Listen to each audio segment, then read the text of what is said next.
Assalamualaikum warahmatullahi wabarakatuh. Kami dari kelompok 5 yang beranggotakan saya sendiri, Alia Milati Rizky dengan NIM 13052100064 dan ada kedua rekan saya, ada Cynthia Anissa Solin dengan NIM 13052130025 dan ada Nabila Janatis Wibowo dengan NIM 13052180082. Kami di sini akan mempresentasikan mengenai tugas besar 2 kami dari mata kuliah analisis deret waktu. Untuk rekan saya, Cynthia, dipersilakan. Baik, terima kasih. Untuk poin pertama, kami akan menjelaskan library. Yang pertama ada NumPy, digunakan untuk operasi perhitungan dan penggunaan array. Yang kedua ada Pandas, digunakan untuk menyediakan struktur data tingkat tinggi, yaitu data frame. Yang ketiga ada statsmodel.api, digunakan untuk uji statistik. Yang keempat ada Matplotlib, digunakan untuk membuat visualisasi data dalam bentuk grafik. Yang kelima ada library statmodel.arima, itu digunakan untuk mengimplementasikan model ARIMA, untuk menyusun model ARIMA yang sesuai dengan data deret waktu yang telah diberikan. Terus yang keenam ada plot ACF dan plot PACF, digunakan dalam perhitungan model untuk mencari ACF dan PACF, serta membantu dalam memvisualisasikan grafik ACF dan PACF. Yang ketujuh, ada warning dan convergence warning, digunakan untuk mengantisipasi warning dari library. Scroll ke bawah. Berikut adalah library-nya.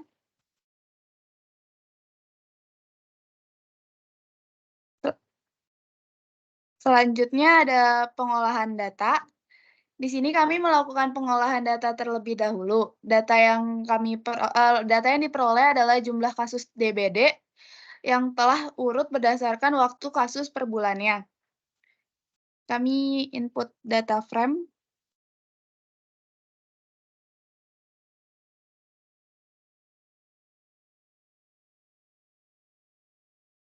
Selanjutnya ada plot untuk data DBD per bulannya. Berikut adalah visualisasi general dari data kasus DBD untuk setiap bulannya.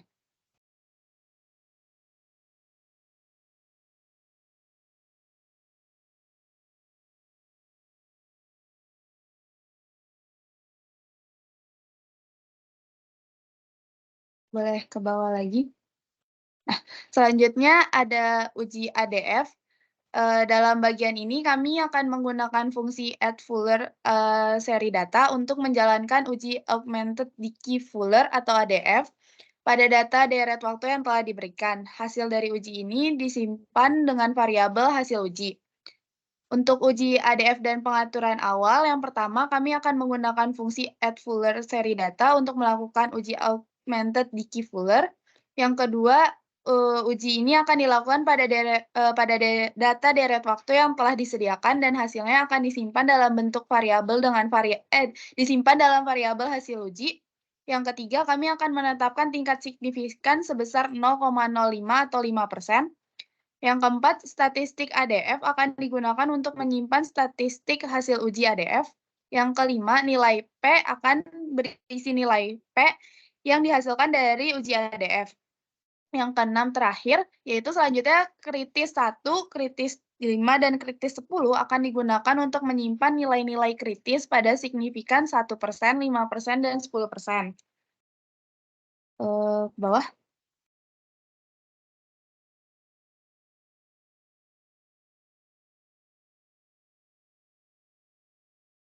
Berikut adalah code untuk memasukkan kolom dan menghitung ADF.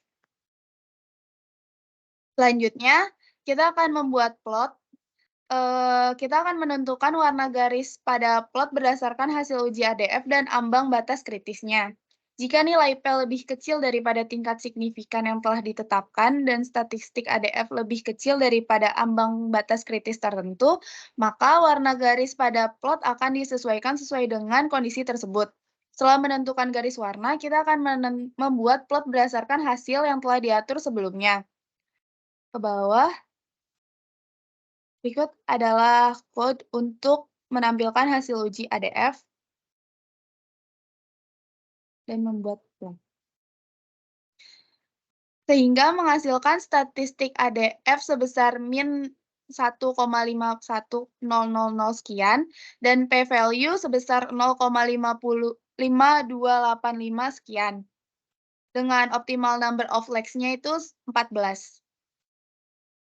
Lalu critical value-nya yang 1% sebesar -3,4797 sekian, untuk 5%-nya sebesar -2,8831 sekian, dan 10%-nya -2,57831 sekian. P-value-nya itu lebih besar sama dengan 0,5 sehingga data memiliki akar unit dan tidak stasioner.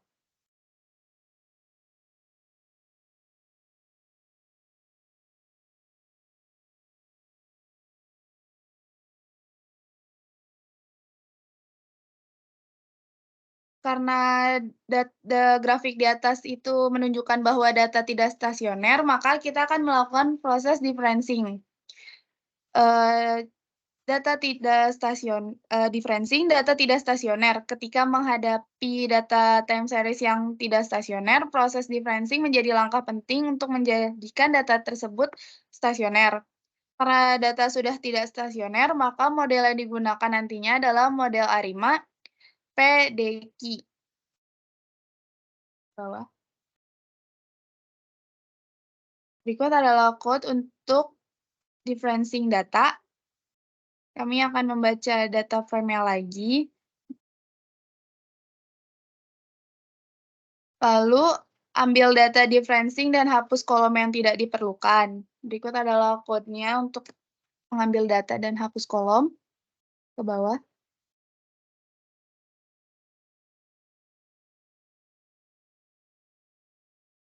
Lalu setelah melakukan itu, kami akan cek null value, sehingga setelah melakukan itu, sehingga tidak ada lagi missing value yang ada pada data. Untuk selanjutnya akan dilanjutkan oleh Alia. Baik, selanjutnya itu saya akan menjelaskan dengan uji stasioner dengan boxcock. Nah, langkah selanjutnya itu memeriksa homoskedastisitas dalam konteks uji stasioner dengan boxcock. Homoskedastisitas mengindikasikan bahwa variabilitas dari kesalahan dalam suatu model statistik atau regresi adalah konstan. Nah, fungsi ini akan menerima dua parameter. Yang satu p-value. P-value itu nilai P yang diperoleh dari uji heteroskedastisitas. Nilai P ini memberikan informasi tentang signifikansi variabilitas kesalahan. Dan parameter kedua yaitu significance level, tingkat signifikansi yang digunakan sebagai ambang batas. Nilai default-nya adalah 0,05. Nah, ini merupakan code dari uji stasioner dengan boxcock ke bawah. Lalu setelah itu langkah selanjutnya itu yaitu menggunakan library stats model. Nah, library ini itu untuk melakukan uji heteroskedastisitas suatu model regresi linier. Langkah ini tuh mencakup pembentukan model regresi, perhitungan residual, uji heteroskedastisitas Bunch-Pagan-Godfrey, dan yang terakhir itu interpretasi hasil. Nah, hasil ini tuh yang dapat menunjukkan residu setelah transformasi mungkin heteroskedastisitas. Nah, nilai P yang diperoleh dari uji heteroskedastisitas ini adalah 0,001. P-value ini digunakan untuk menentukan apakah terdapat bukti yang cukup untuk menolak hipotesis nol yang menyatakan bahwa tidak ada heteroskedastisitas pada umumnya jika nilai p-value lebih kecil dari tingkat signifikansi yang umumnya digunakan biasanya itu 0,05, kita dapat hipotesis nol yang menyimpulkan adanya heteroskedasitisitas. Ke bawah.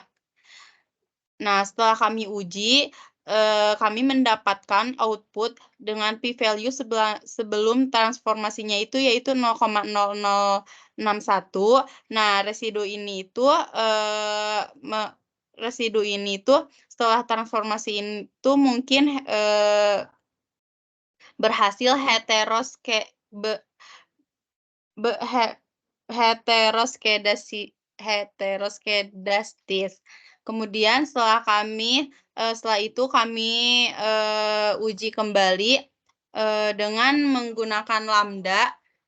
Kami uji kembali dengan menggunakan lambda sehingga kami mendapatkan, visualisasi, lambda dengan transformasinya 0,3145 sekian dan mendapatkan, visualisasi dengan, value yang tidak normal yang terdistribusi tidak normal dan yang visualisasi yang sebelah kanan yang berwarna biru ini merupakan visualisasi, transformasi Box-Cox dengan terdistribusi.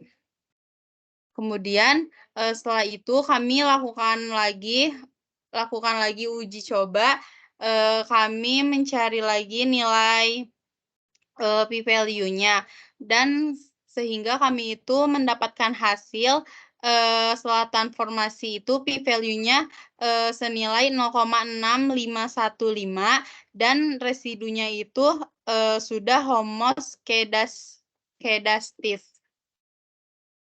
Ke bawah lagi.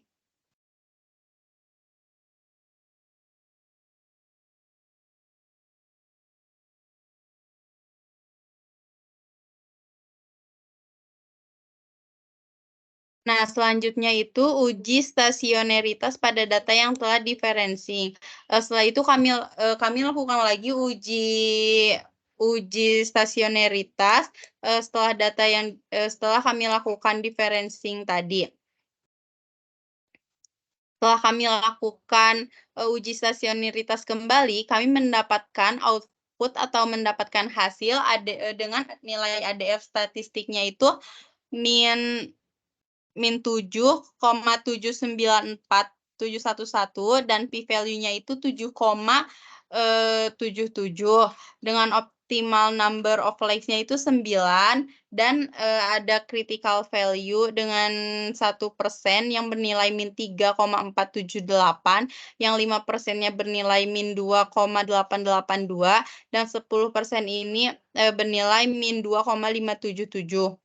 Nah, karena p-value ini bernilai 7,7730 yang kurang dari 0,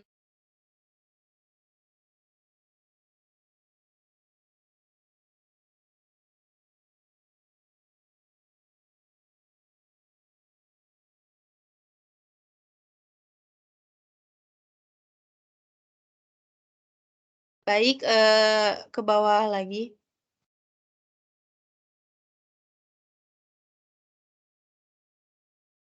Selanjutnya ada plot ACF dan PACF. Nah, ketika data sudah dikatakan stasioner, maka selanjutnya itu kita akan membuat plot ACF dan PACF.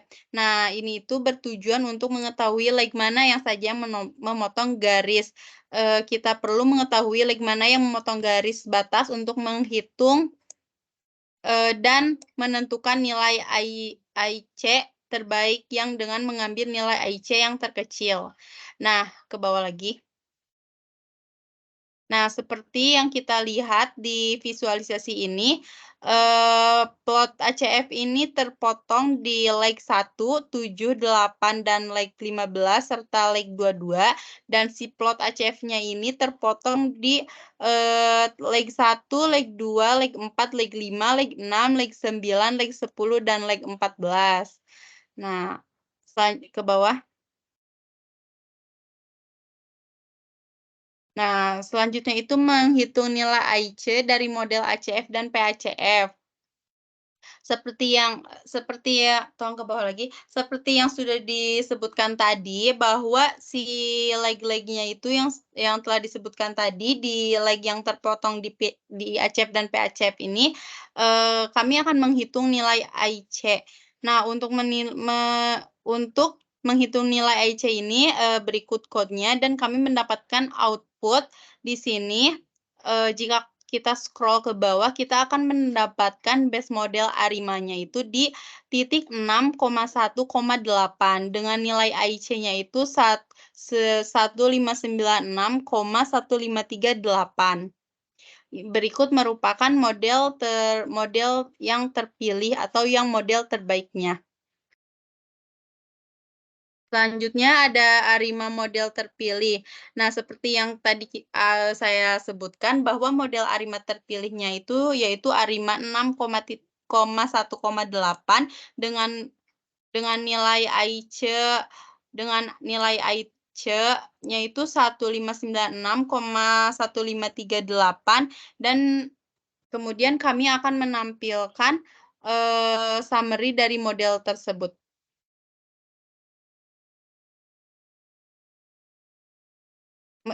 Nah nah ini merupakan, summary, atau model dari, Arima 6,1,8. Selanjutnya akan dijelaskan oleh rekan saya Nabila, dipersilakan. Baik, selanjutnya di sini ada poin estimasi parameter menggunakan metode maksimum likelihood. Output fungsi yang menggunakan metode maksimum likelihood menunjukkan bahwa sebagian besar parameter memiliki nilai p-value yang sangat kecil, yaitu 0,0. Menunjukkan signifikansi statistik yang sangat tinggi. Dua parameter terakhir memiliki nilai p-value yang lebih besar, tetapi masih di bawah tingkat signifikansi yang biasanya digunakan, yaitu 0,01, sehingga masih dianggap signifikan secara statistik. Hal ini menunjukkan bahwa sebagian besar parameter dalam model regresi tersebut dianggap signifikan. Berikut adalah code untuk uji signifikansi, sehingga didapatkan output seperti berikut.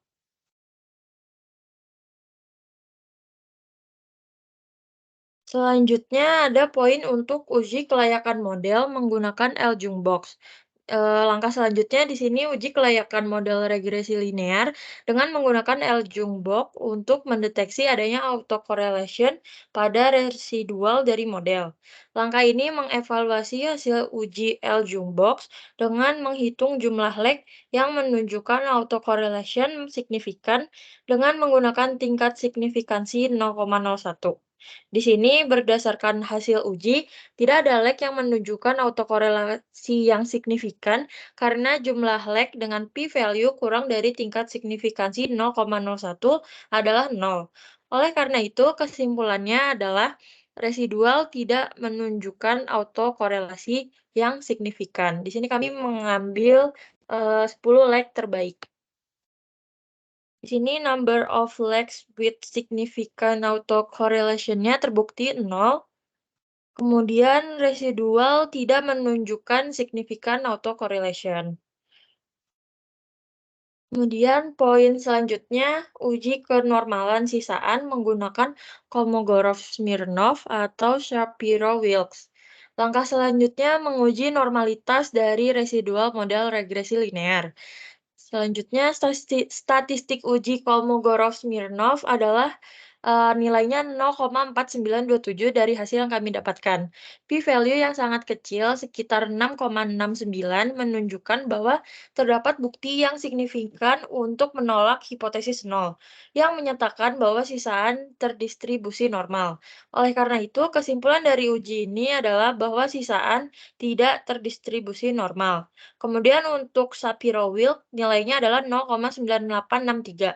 P-value-nya sekitar 0,1464 yang lebih besar dari tingkat signifikansi 0,01, menunjukkan bahwa tidak ada bukti yang cukup untuk menolak hipotesis nol pada tingkat signifikansi tersebut.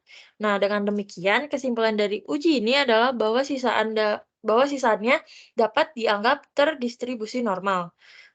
Berdasarkan kedua uji bahwa sisaan tidak berdistribusi normal, meskipun Shapiro-Wilk menunjukkan potensi distribusi normal, namun Kolmogorov-Smirnov yang memberikan bukti lebih kuat menunjukkan bahwa sisaan tidak distribusi normal. Di sini code-nya untuk menguji kedua metode tersebut. Di sini terdapat visualisasi histogram residu data, dan di sini ada garis bahwa dia ini terbukti distribusi normal atau tidak. Kemudian di sebelah kanan sini ada visualisasi untuk theoretical quantiles. Di sini ada nilainya. Untuk Kolmogorov-Smirnov statistik, nilainya 0,492 sekian. Kemudian p-value yang didapat adalah 6,69 sekian. Di sini sisaan tidak terdistribusi normal atau menolak hipotesis nol.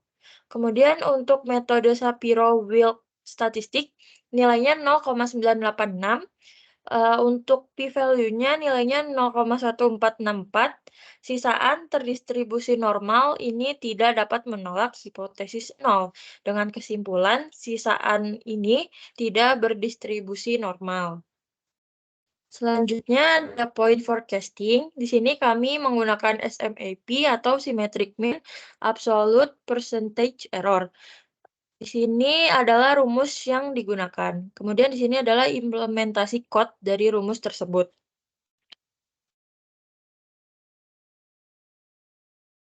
Kemudian di sini untuk menghitung forecasting RMSI-nya, ini adalah implementasi code yang digunakan. Kemudian didapatkan hasil sebagai berikut untuk visualisasinya. Di sini keterangannya untuk yang biru adalah untuk yang masa kini, sementara visualisasi di sini yang warna merah adalah forecasting untuk di masa depan. Kemudian hasil akhirnya, di sini ada analisis dan visualisasi. Setelah memverifikasi bahwa data time series kita telah stasioner, kita menerapkan model ARIMA untuk memprediksi nilai-nilai di masa depan. Di sini ada prediksi model ARIMA-nya sebagai berikut.